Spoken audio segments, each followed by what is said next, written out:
Baik, assalamualaikum warahmatullahi wabarakatuh. Waalaikumsalam. Waalaikumsalam warahmatullahi wabarakatuh.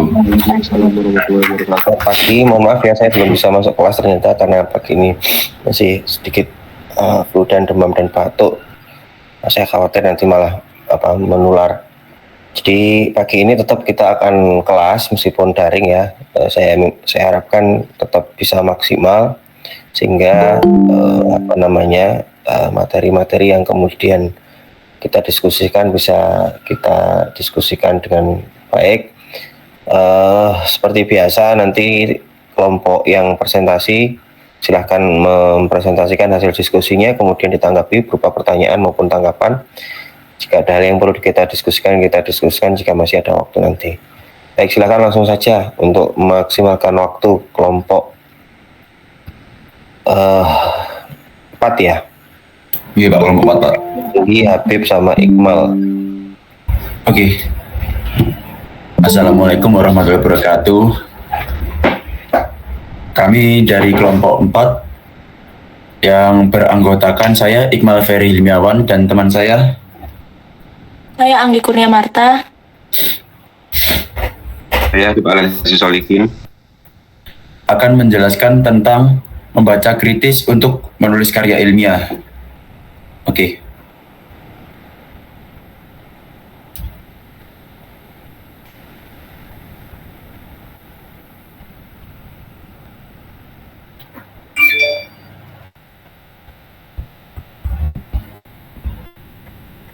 Membaca kritis untuk menulis karya ilmiah ada 4, yaitu teknik mengenali identitas, referensi, dan memilih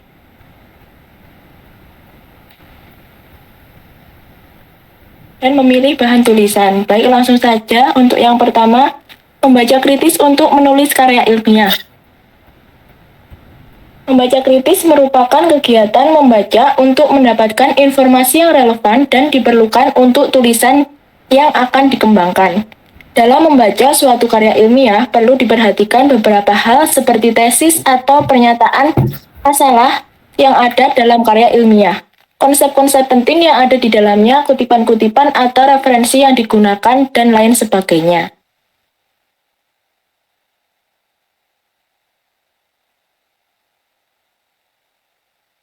Yang pertama ada teknik mengenali identitas referensi dan memilih bahan tulisan. Referensi adalah cara standar untuk mengakui sumber informasi dan ide-ide yang telah digunakan dalam karya ilmiah yang dibuat oleh peneliti. Di dalam karya ilmiah, penulisan referensi harus dilakukan dengan baik karena pembaca harus dapat mengecek sumber aslinya mengenai ide atau informasi yang digunakan di dalam karya ilmiah tersebut. Penulis harus menulis daftar referensi yang ada di domain publik yang dapat dibaca oleh pembaca, baik dalam letter, paper, proceeding, jurnal, skripsi, maupun tesis. Berikut adalah cara mengenali identitas referensi dan memilih bahan tulisan. Yang pertama, mengevaluasi sumber secara kritis untuk memastikan kelebihannya. Yang kedua, memeriksa reputasi penulis atau penerbit. Yang ketiga, memastikan relevansi dengan topik dan tujuan penulisan. Yang terakhir ada memahami ruang lingkup dan metodologi penelitian yang digunakan. Oke, yang kedua adalah teknik pengolahan informasi. Teknik pengolahan informasi merupakan langkah penting dalam membaca kritis untuk menulis karya ilmiah. Hal ini meliputi kemampuan untuk menyaring informasi yang diperoleh dari berbagai sumber, menganalisa dan mengintegrasikannya ke dalam tulisan karya ilmiah dengan cara yang relevan dan berbobot. Dan berikut adalah cara pengolahan informasi. Pertama, menganalisis informasi yang dikumpulkan dengan cermat. Kedua, mengidentifikasi pola, tren, atau hubungan antar ide. Ketiga, mengorganisasi informasi secara logis untuk membangun argumen. Keempat, memilih informasi yang paling relevan dan mendukung tujuan penulisan. Lalu teknik pengolahan informasi teknik dibagi menjadi 4, yaitu A. Teknik parafrase penguraian kembali informasi tertentu secara lebih spesifik tanpa mengubah makna atau substansi informasi. B. Teknik pembandingan. Untuk menjabarkan dan membandingkan beberapa pendapat, teori mengenai suatu hal yang dibahas dalam beberapa sumber rujukan. C. Teknik perangkuman. Harus membaca secara mendalam untuk mendapat intisari informasi yang akan dikutip sebagai penunjang atau penguat pendapat, untuk kemudian ditulis dalam karya ilmiah. Lalu yang D. Teknik penguatan. Mencantumkan informasi berupa kutipan yang membuktikan faktual keabsahan dan kebenaran temuan peneliti yang hendak dipublikasi melalui karya ilmiah.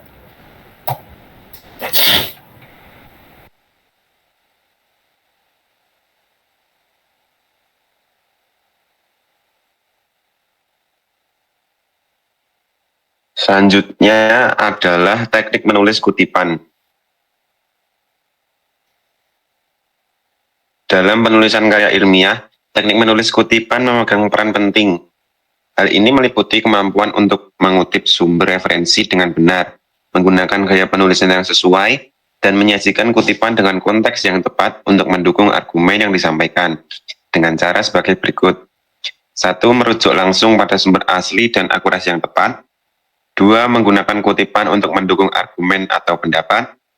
3. Menyesuaikan gaya penulisan kutipan dan gaya penulisan karya ilmiah. 4. Menjelaskan relevansi setiap kutipan dengan konteks tulisan.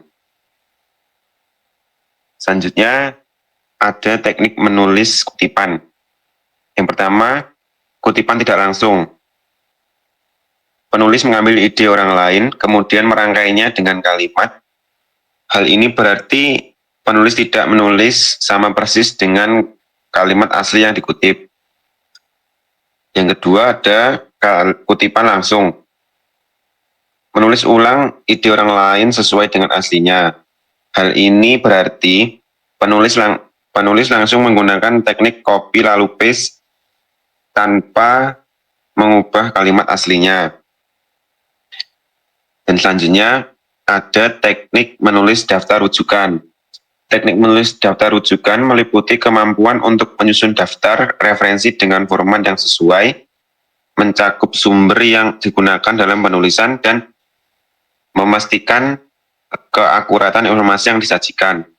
Dengan cara sebagai berikut. 1. Mencatat sumber secara lengkap sesuai pedoman penulisan yang dipilih, misalnya apa, MLA, dan lain-lain. Kedua, menyusun daftar rujukan secara alfabetis. Ketiga, memeriksa dan memastikan setiap rujukan diakses dapat diverifikasi. Dan yang keempat, menghindari kesalahan dalam penulisan detail rujukan.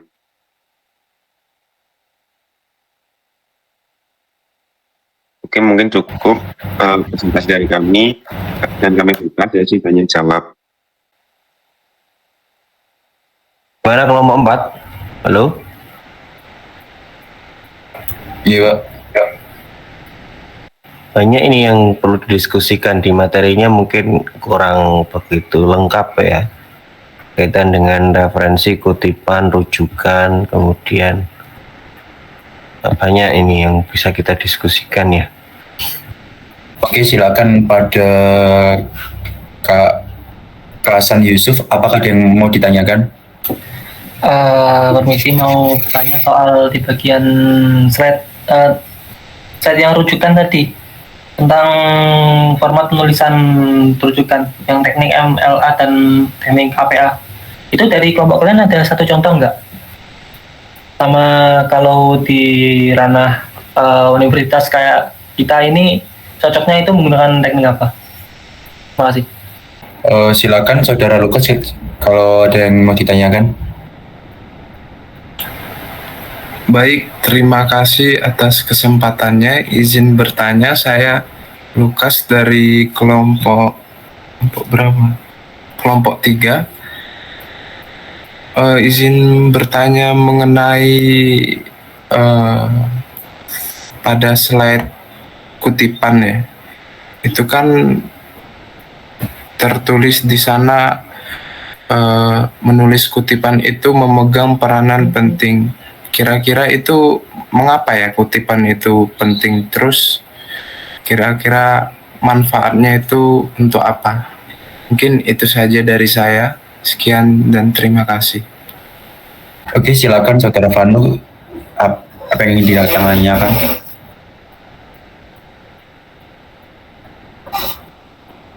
Baik, terima kasih atas kesempatan yang diberikan. Perkenalkan saya Mario Stefano Keleden dari kelompok 8. Pertanyaan kami mengenai pembahasan pada teknik perangkuman. Dari kami kelompok ingin bertanya bahwa apakah dalam penyajian teknik perangkuman ini bisa menerapkan teknik menulis kutipan, yakni kutipan tidak langsung maupun kutipan langsung. Maksudnya, dari pemikiran kami, kalau kita ingin menulis kutipan tidak langsung ataupun kutipan langsung itu cenderungnya lebih ke mengutip apa makna yang mengutip secara langsung kalimat atau apa yang disampaikan oleh penulis. Teman-teman paham maksud saya? Kalau misalkan perangkuman ini kan mungkin bisa merangkum, contohnya kayak satu paragraf menjadi satu kalimat.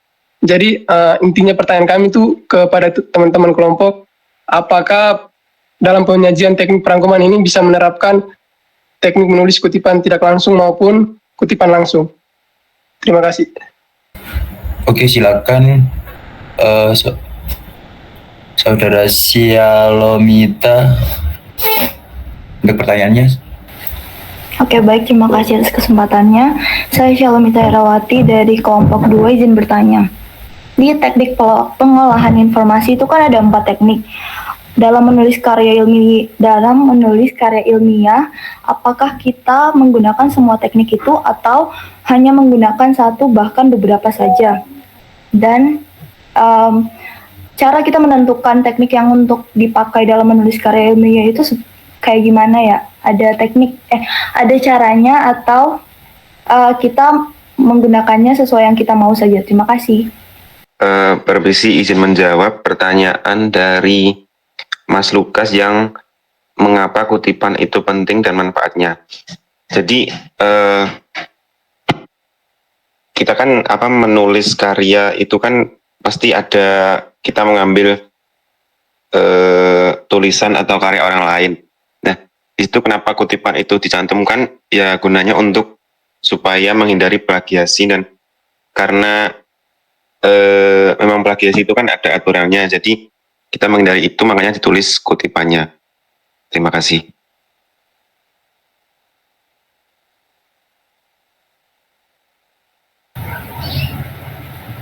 Oh, berarti kayak biar lebih valid gitu ya, tervalidasi gitu ya. Betul, Mas Lukas. Oke, baik. Terima kasih atas jawabannya. Oke, izin menjawab pertanyaan dari Mas Hasan yang menanyakan tentang APA dan MLA. Oke, untuk APA sendiri memiliki arti American Psychological Association.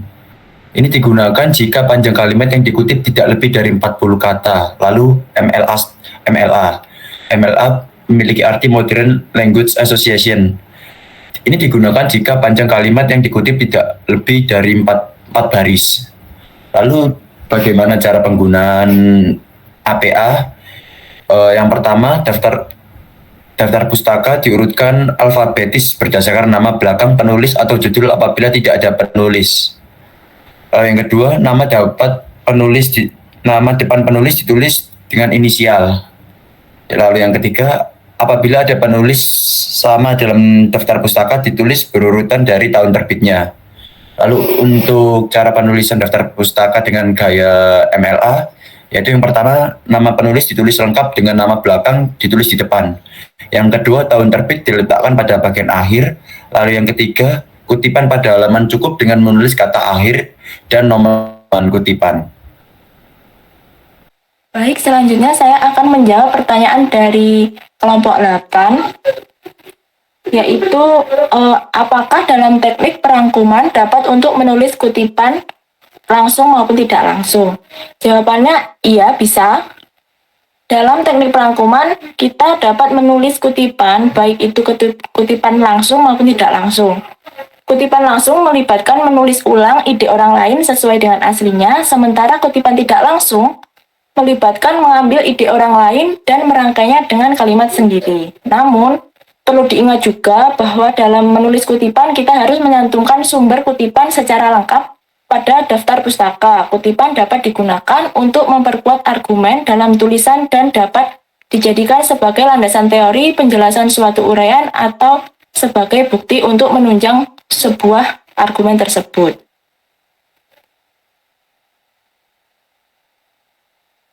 Bagaimana Mas Vano, apakah ada sanggahan? Jadi dalam teknik perangkuman itu dapat untuk menulis sebuah kutipan. Terima kasih Kak, sudah pas. Permisi, mohon izin saya ingin menjawab pertanyaan dari Mas Imam perwakilan kelompok 6.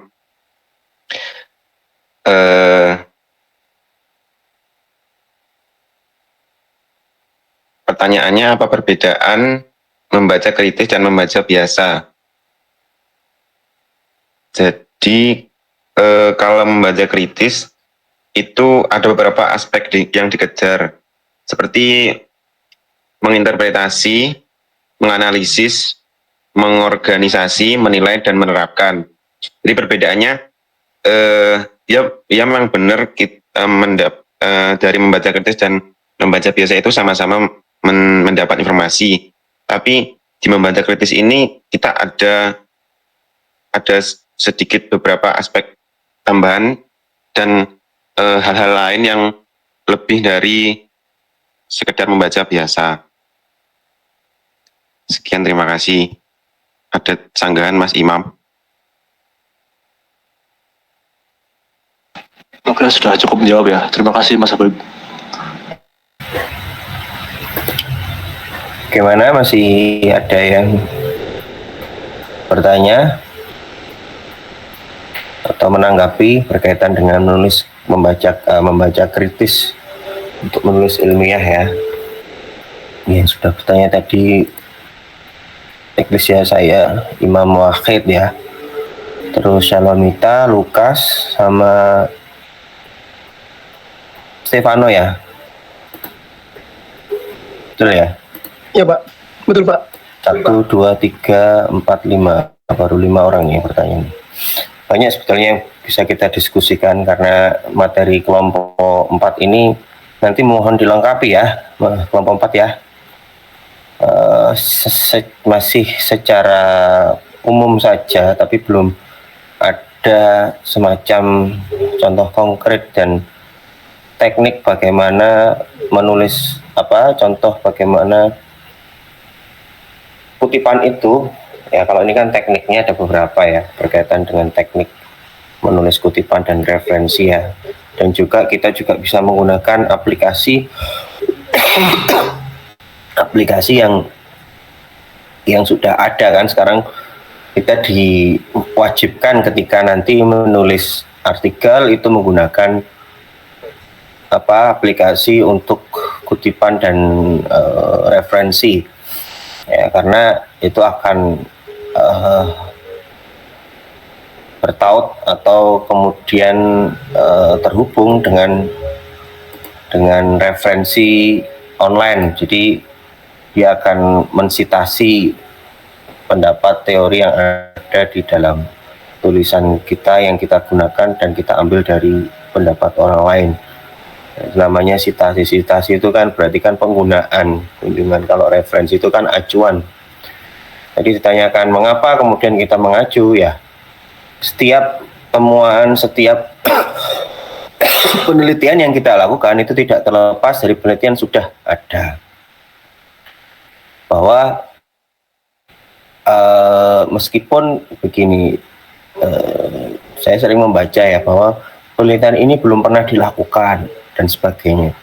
Yang dimaksud pernah dilakukan itu bukan berarti belum pernah sama sekali dilakukan sebetulnya, tapi sudah ada yang melakukan, hanya saja objek kajiannya berbeda. Karena saya yakin segala fenomena yang ada di bidang masing-masing ya, tidak hanya di bidang mesin, tidak hanya di bidang desain mode, sastra dan sebagainya, itu saya yakin sudah ada yang meneliti. Nah, kecuali begini, ketika memang misalkan setelah kita cari referensi dan sebagainya, terus belum ada yang meneliti contoh, ketika misalkan salah satu bahasa yang berada di pelosok daerah, belum ada yang pernah meneliti sebelumnya objek kajian itu. Tapi dari sisi metodologis mungkin sudah pernah ada, karena kajian itu kan berkaitan dengan rekonstruksi bahasa atau dokumentasi bahasa, tetapi objek kajiannya berbeda, sehingga tidak orang meneliti bahasa tersebut karena letak demografisnya berada di pedalaman yang sulit untuk dijangkau oleh manusia misalkan. Jadi belum pernah, itu baru kemudian penelitian dengan objek ini belum pernah dilakukan. Nah, tapi secara metodologis penelitian ini sudah pernah dilakukan pada objek kajian yang lain, misalkan bahasa di Papua itu misalkan ya.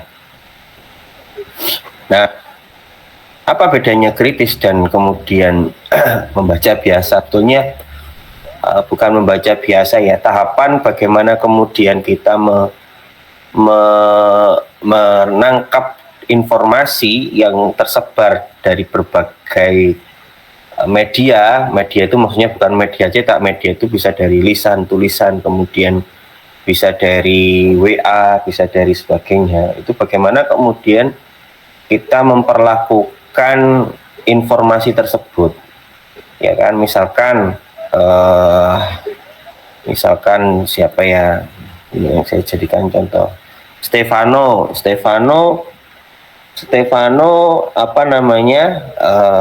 baru jadian dengan X misalkan. Nah, bagi sebagian orang ini hanya informasi biasa, tapi bagi sebagian orang juga mungkin saja informasi ini sangat berarti, kan begitu. Ya Vano ya, contoh no ya. Ya Pak. Ya. Pak. Sehingga tahapan selanjutnya adalah kemudian benar enggak ini Stefano ini jadian, atau jangan-jangan jadi-jadian.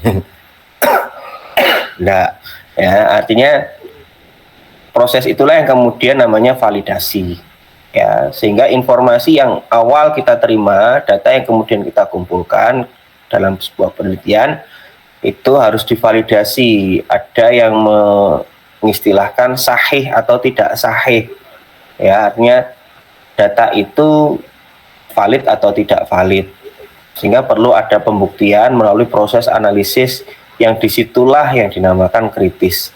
Maka kritis itu didasarkan ada beberapa hal. Satu, bahwa kita harus mencari acuan referensi sebelumnya yang kemudian berkaitan dengan data tersebut. Melalui apa? Melalui referensi, melalui kutipan, ya, melalui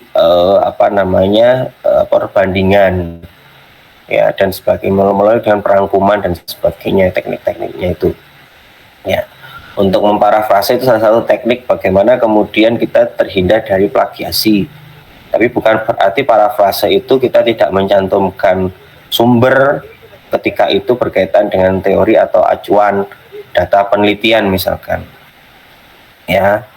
Jadi nanti tolong dilengkapi kelompok 4 karena perlu ini sebetulnya ya, kalau model-model rujukan, referensi itu kemudian ada beberapa macam. Yang paling sering kita gunakan adalah APA, ya, karena sosial humaniora biasanya APA, ya, tapi juga tidak menutup kemungkinan ada MLE atau kemudian Chicago juga ada, atau IEE yang biasanya lebih kepada teknik itu biasanya menggunakan rujukannya formatnya IEEE IE3, ya. Nah, jadi itu mungkin sementara tambahan dari saya. Silahkan kalau masih ada yang perlu didiskusikan, pertanyaan dari kelompok lain ya.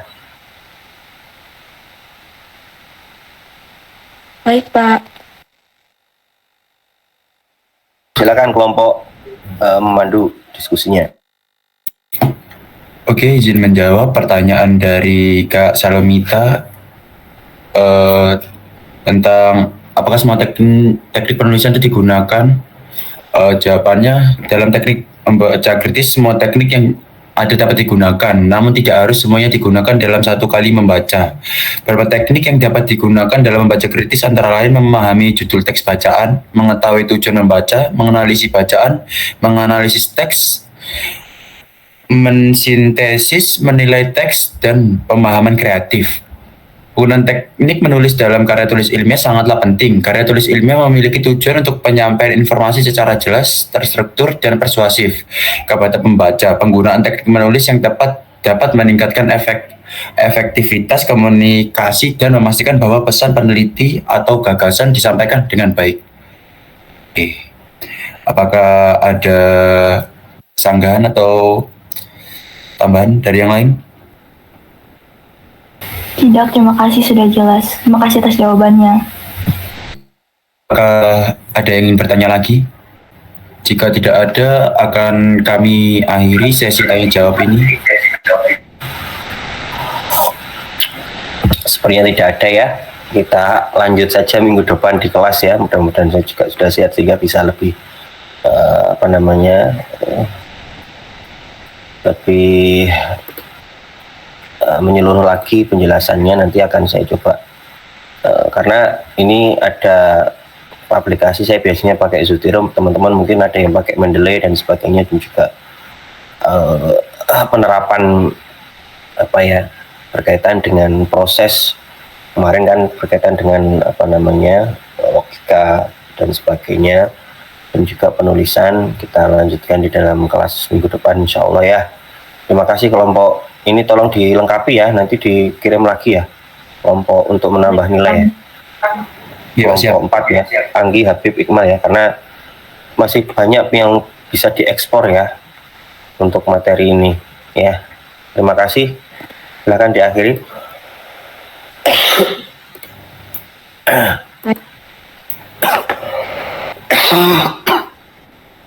Ya silakan kelompok 4 mengakhiri presentasi. Oke, sekian dari kami. Terima kasih untuk perhatiannya. Maaf jika ada salah kata dari kami. Sekian, terima kasih. Wassalamualaikum warahmatullahi wabarakatuh. Waalaikumsalam warahmatullahi wabarakatuh. Terima kasih atas kehadirannya. Sekali lagi saya mohon maaf. Waalaikumsalam warahmatullahi wabarakatuh. Selamat. Terima kasih. Ya, terima kasih Pak. Terima kasih Pak. Terima kasih semua. Terima kasih Pak. Ya, selamat.